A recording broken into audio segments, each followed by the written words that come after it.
back to the channel. So today's video is a homebrew tasting video, and the homebrew I'm going to taste today is Bramall Day Stout, and it's coming in at 6.2%, and it was bottled, so I think that's the 19th, have I got it on my book? The 19th of August 21. So it's been in the bottle now, what's that work out, about seven months.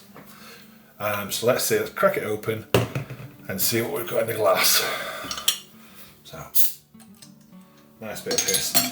One thing I don't want with a stout, especially a homebrew stout, is overcarbonation. Cannot be doing for anything that's fizzy. I don't like fizzy stouts. I don't think anyone does. So hopefully it's looking good. So what I do now is reduce my amount of sugar that I put in when it comes to the secondary fermentation. So I reduce that to try and prevent it becoming too fizzy. So there you can see. A little bit of red coming through at the bottom there. I'd rather that be totally black. There's a little bit of red at the bottom. I don't know if you can see that on the camera. So yeah, so straight away I'd want that totally black, so I can't see that little hint. For me, a little hint of red is more on the porter side rather than stout, but that's what it looks like anyway. There it is. Let's have a little smell. So on that smell you're getting that roastedness, that's roasted malt. A little bit of coffee, which hopefully I am getting on this. I hope I'm going to get coffee in the flavour, and you'll know why when I tell you the recipe and the reason why it's called a day stout as well. Yeah, so it's got a nice toffee, coffee, roasty aroma. What did I say percentage was? 6.2%. So that cap, it's just a very thin cap on there. I've also got something to show you about how I could improve that whilst it's in the glass. So let's see. It's off another YouTuber, so it's not my idea. I'm not taking anyone else's idea. I'll put his name up on the screen.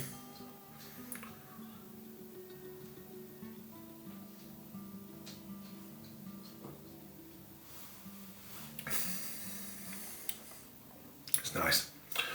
So yeah, there's a very subtle bitterness at the end, which is coming from them roasted malts. It's really lightly hopped, this, with some UK hops. There is that coffee, that is definitely there. And then there's a toffee as well. There's a toffee, so it's roasty, coffee, toffee. It's really nice and it's really smooth.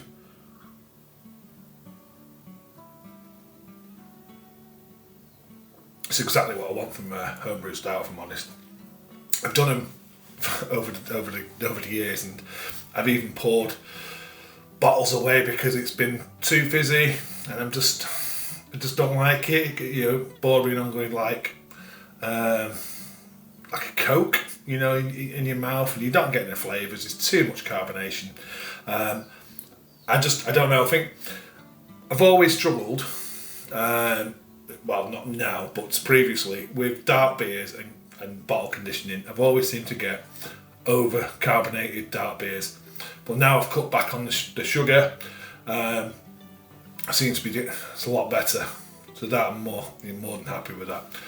So let's tell you what's in the recipe. So the reason it's called Bramall Day Stout, obviously Bramall Battering Brewery, and it's a stout.